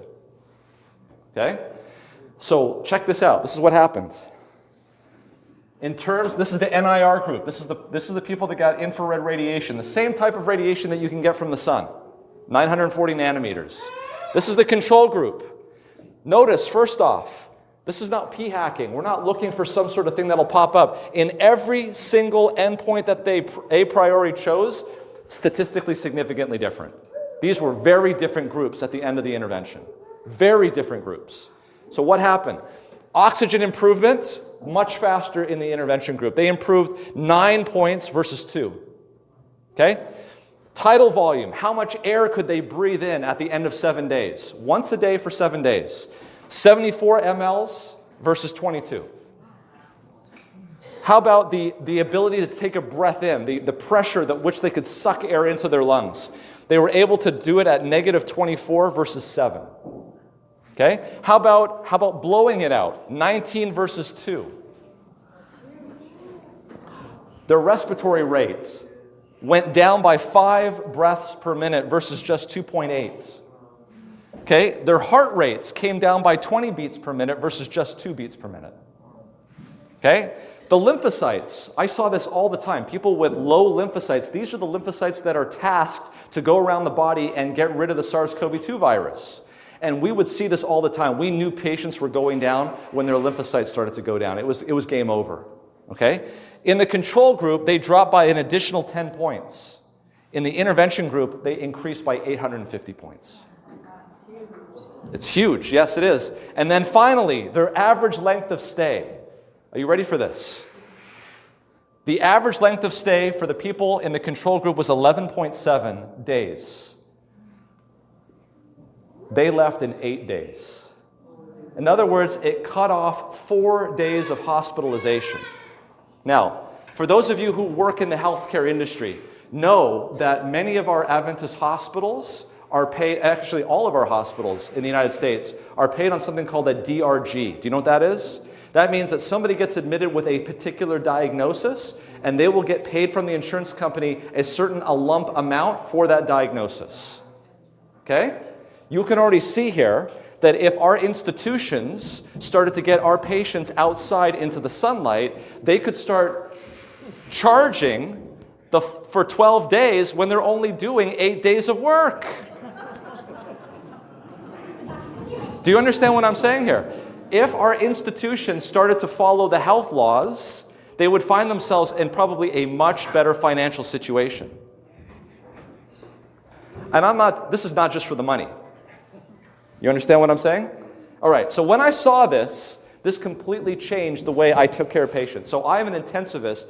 I am the gatekeeper for the intensive care unit. When patients come in to see me, what I need to do is I need to go assess them and see if they needed to be intubated. And I was called at my little hospital called San Gorgonio Hospital out there in Beaumont. This is a patient that came in one day in October, and he was admitted after being positive for COVID for 11 days. He came in and was immediately put on 4 liters of oxygen. By the next day, the team saw him and they started him on the regular type of stuff, the Solumedrol 60 milligrams IVQ12, azithromycin, they stopped the Tylenol. And on day 12, which is 1 day later after admission, he jumped from 4 liters nasal cannula to 10-liter oximizer. By day 3, he was still on the 10-liter oximizer, and then on the 4th day, he started to go down hard. 35 liters, 100% high flow oxygen. That's when they called me to go and assess this guy. I went downstairs. I had all the information in my head that you have just been told.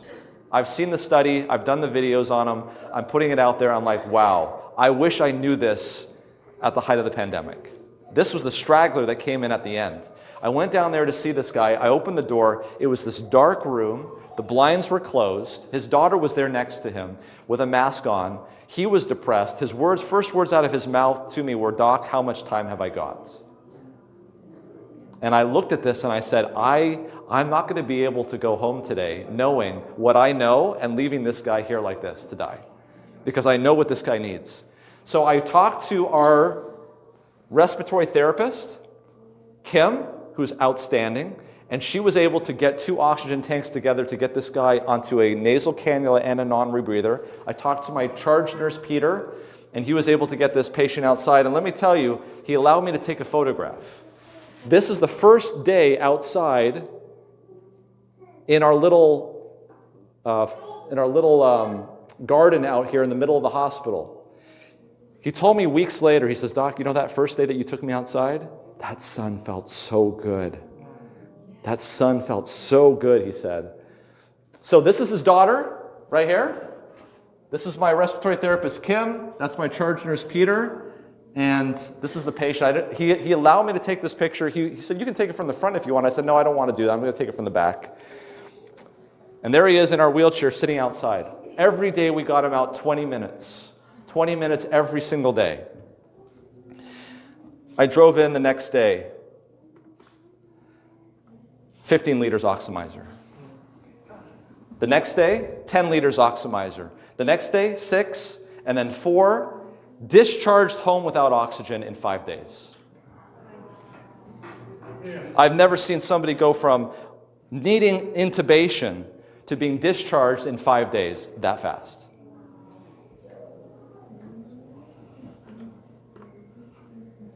That was dramatic. And you know what? I thought I had come up with a completely brand new, novel therapy and treatment for people with respiratory diseases. But what did Solomon say? There's nothing new.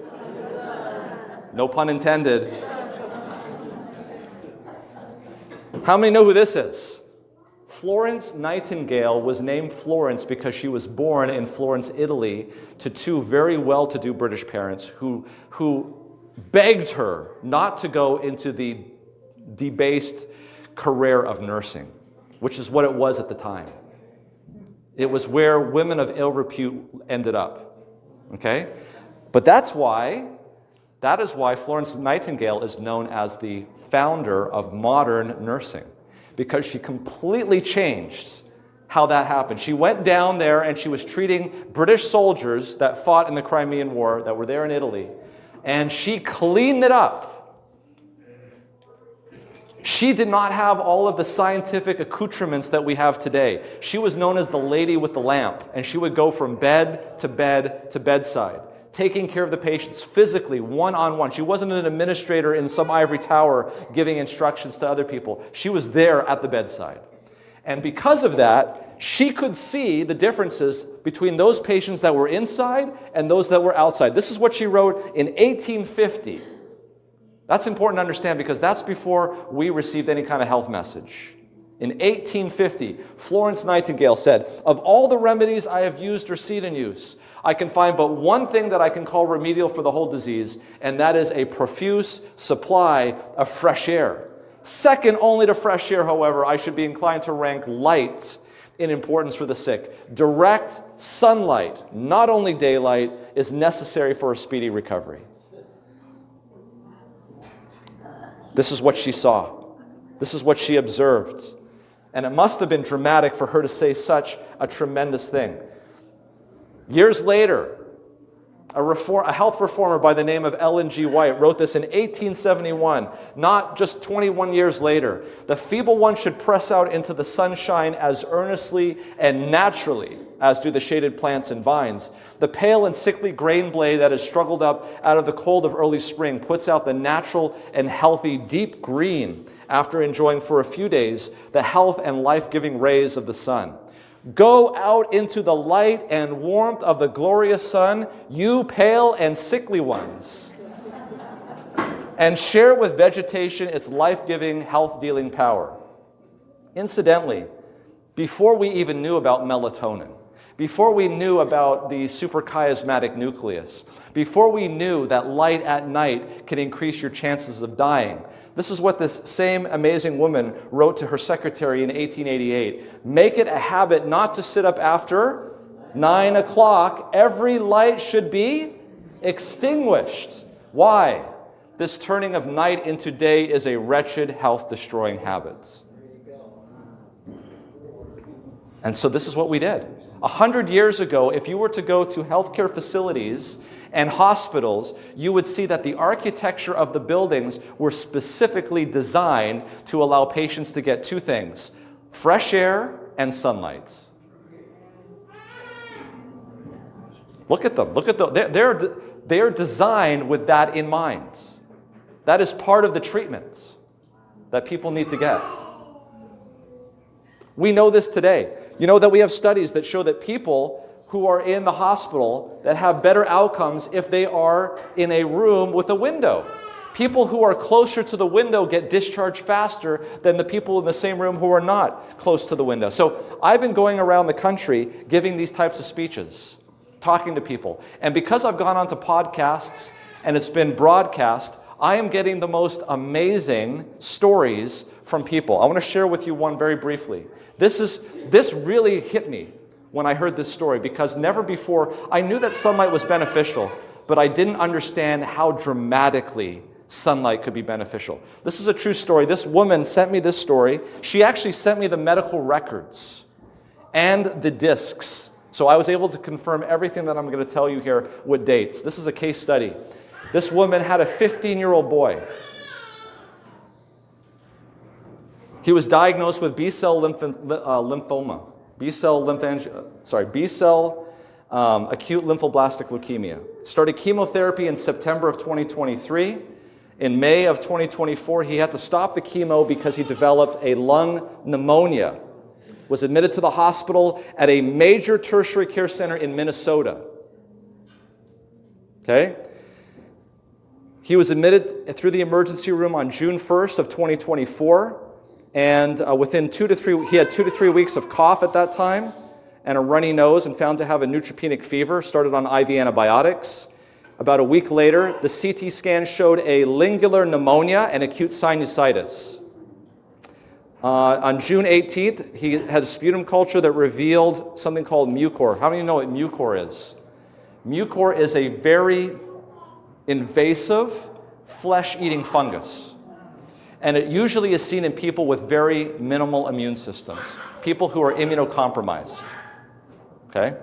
So because of that, he was started on amphotericin B and posaconazole.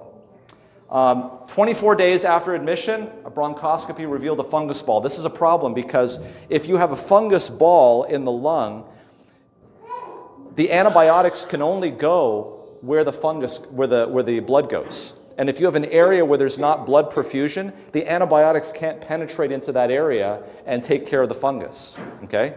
So they became concerned about this fungus ball. And at some point, they made the decision that they had to do surgery to remove the lung. Okay? So they transferred him to the other side of the hospital where the adults were, and they actually had this patient, 15 years old, and they removed his entire left lung. Okay? This is on July 1st. This is exactly a month after he was admitted to the hospital. Extubated, brought back, but within a week or two, he started to get worse again. And they got another CT scan of his chest, and this is what it looked like. I'm going to explain to you what you're seeing here in the CT scan. This is all white here because that's the fluid that is in the lung because the lung was removed. Okay? This is the left lung. Even though it's on the right side of the screen, this is the left lung. Okay?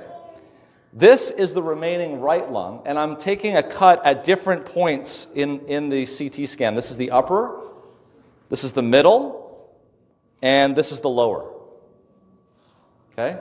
And white is not good. White means infection.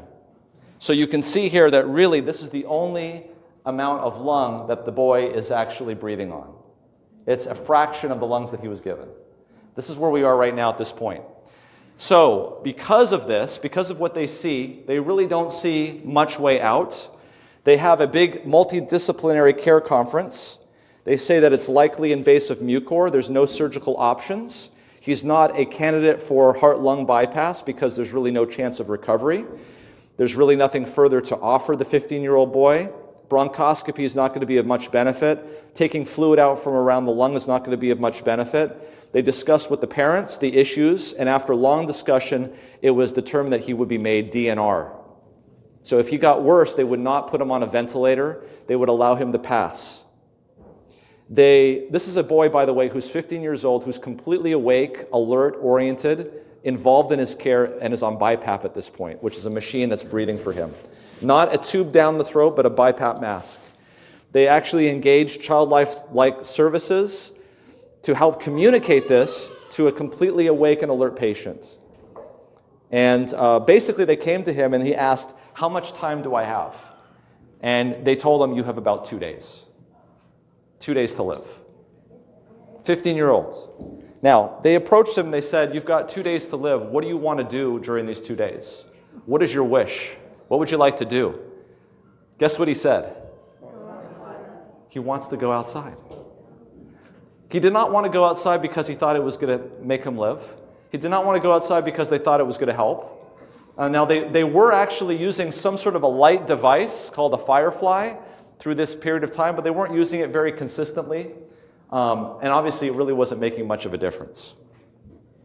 And so just like anything else, if you were a healthcare provider and you were taking care of somebody and they were getting worse and it was not the outcome that you wanted to see, but they had one last request, you're going to do everything you possibly can to make sure that you fulfill that last request, correct? Because that's the only thing you can do. He was on full antifungal medication. He was on everything. And so they got their, just like my respiratory therapist did put 2 tanks together, they did everything they could to get this guy into a mobile bed that they could push outside with all of this on there. Now, if you want to actually see what this looked like, if you go to YouTube and type in my last name and Diary of a CEO, that is the story. We tell that story. And actually, after that story was done, I called the mom and I put her in touch with the podcast, and she sent video in of her son and photographs. So if you want to see who he was and the story, it's there. So he went outside on 7/17. That was the next day. He was outside for 4 hours. That day he had a fever. His white blood cell count was 27.5, which is very elevated. And his neutrophils were 22.6, so it's fighting something, okay? Went back inside, came back out the next day on the 18th from 2:30 to 7 o'clock in the evening. Fever is gone. They did this firefly for about 5 minutes. Fever is gone at that point. White count has come down to 18. Neutrophils 13.7. July 19, outside for about an hour. Fever's gone. White blood cell count is down to 7.9. By the way, this is past 2 days. Past 2 days. And he's actually doing better. The requirements on the BiPAP are coming down. In fact, it's off. On 7/20, he's outside, firefly, 5 minutes. He's breathing better. And the doctors are scratching their heads. They don't understand what's going on. Nobody understands what's going on. They say, if he's feeling that much better, maybe we can continue chemotherapy. Maybe we can get you back inside. Let's get a CT scan. So they got a CT scan. I got to tell you that the mom recalls exactly the moment that they brought up the CT scan. When they brought it up in the room, everyone was in the room looking to see what the CT scan would look like. She said when they brought it up, there was a gasp in the room. And in fact, some of the doctors even kind of swore under their breath like they couldn't believe what they were seeing. So this is what it looked like. Remember that. From 7:16 to 7:22, he was out in the sun. That's what it looked like. Everything was continued the same. This guy was on amphotericin B, posaconazole, nothing changed. The only difference was they got this guy in the sun. He had been inside a hospital for over a month, for 6 weeks.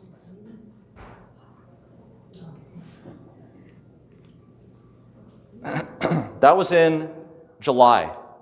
And he was discharged home in October of that year, repeated the CT scan, not a sign of disease. That was in 2024. This is more than a year later. He's home, he's completely recovered, he's finishing up his chemo, he just had to make a wish, he's doing great.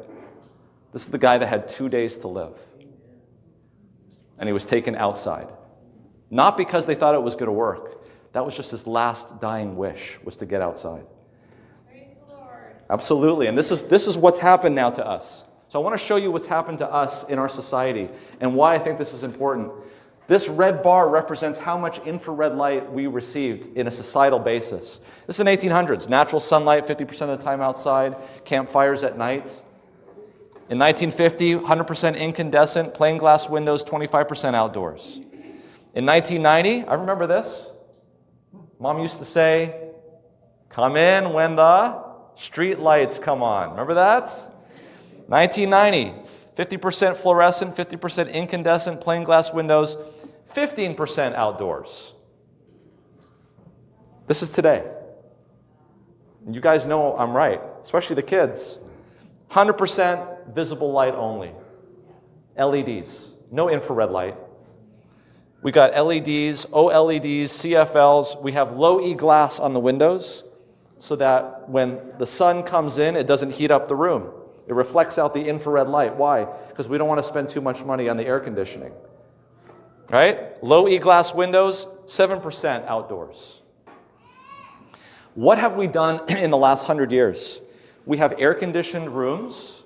We have air-conditioned, climate-controlled cars. We don't spend our time in heat. We don't spend our time in cold. Everything is kept at a minimum. We have proteins in our body called heat shock proteins, which help fold proteins that only come on when you're exposed to extreme hot or cold. What's going to happen to those proteins if you never get exposed to hot or cold? We get up in the morning, we go to our car, which is in our garage. We drive to an underground parking structure. We go to our office, which has LED light bulbs and glass.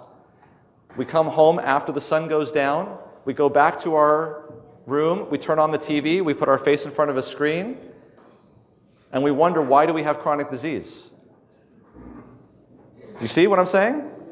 Okay, is it making sense? I gotta put a little. But we say, oh, we've got potluck this Sabbath. Make sure you bring the vegan dish. I'm sorry. I just got to put that in there. I'm not railing on vegan dish. It is a pillar, but this is another pillar. Okay, this is another pillar, and if you want to get the full benefits, get all the pillars. Incandescent bulbs, full spectrum light. LEDs, only in the visible spectrum. Nothing in infrared. Look at the sun. The sun is this orange. That's the sunlight. This is what God made in the sun of our solar system.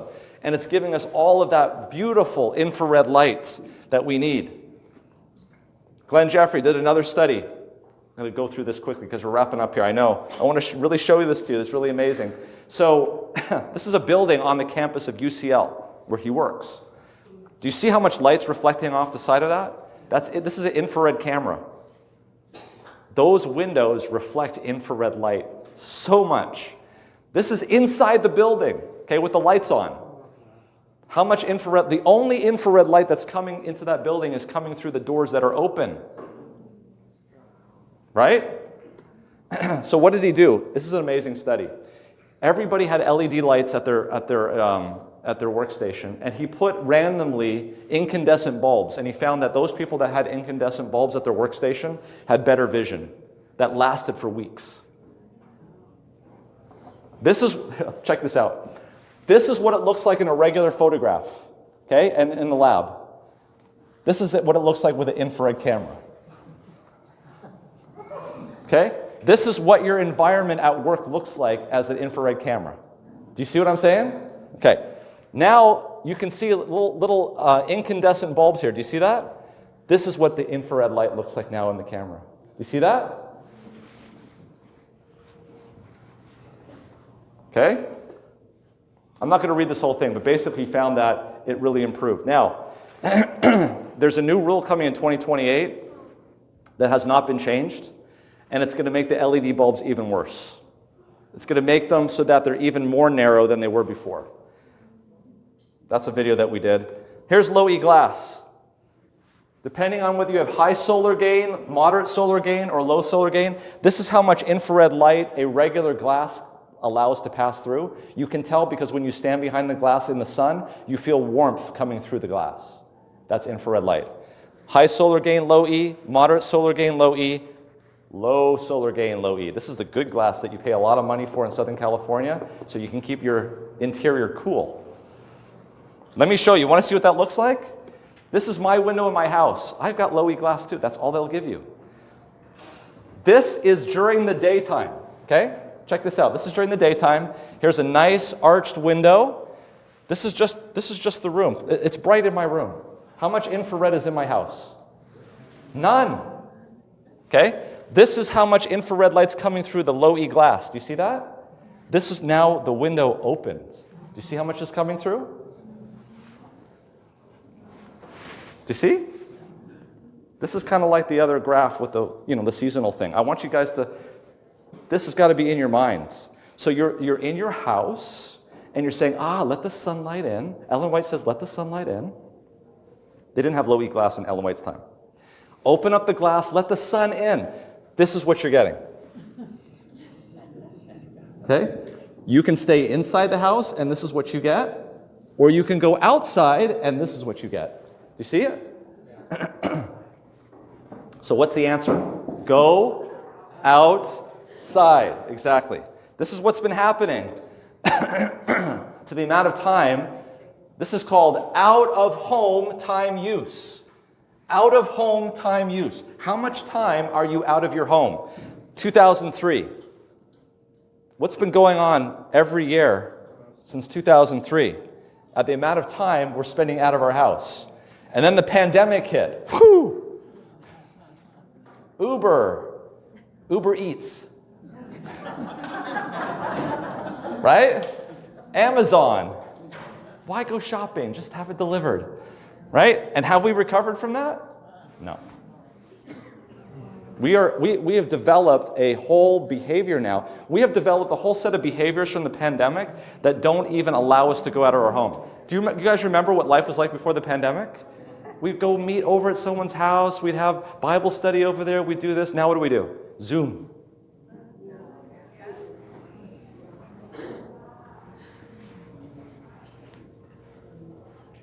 The glorious sun. It's out there. It's not a deadly laser. This really hits me hard because the founder of Loma Linda University, where I graduated from, a lady by the name of Ellen G. White, thought about this long and hard. And she put together a bunch of messages for people in Loma Linda specifically, and it's called the Loma Linda Messages. And she saw something very unique about Loma Linda because if you actually look across the United States, that portion of the country has the most amount of days of sun in the year just about anywhere in the 48 states. Even though Florida is known as the Sunshine State, this portion of California gets the most amount of sun days, specifically in Loma Linda. And so this is what she actually wrote on page 474 of the Loma Linda Messages. And I have to say that I think it really not just applies to people in Loma Linda, but anywhere the sun is. Right? She says, I have a decided message for our people in Southern California. For months, I have carried on my soul the burden of the medical missionary work in Southern California. Recently, much light has been given me in regard to the manner in which God desires us to conduct sanitarium work. We are to encourage the patients to spend much of their time out of doors.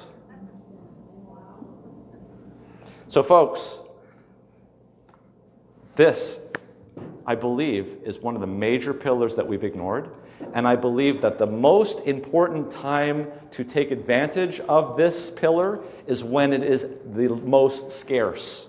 And we are headed into that time very, very clear, very close. In fact, in the next couple of days, we are going to have the equinox, where we have equal day and equal night. And from that point forth until next year, the days are going to be getting shorter and shorter and shorter, and all of those deaths are going to start to go higher and higher and higher. Do you see what I'm saying?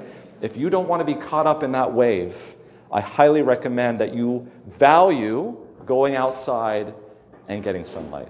Let's pray before we leave.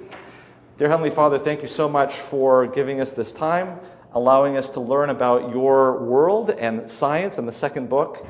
Please let us internalize this and to make changes in our life so that we can be better apt to deal with diseases and chronic diseases. In Jesus' name, amen. Thank you, Dr. Thank you.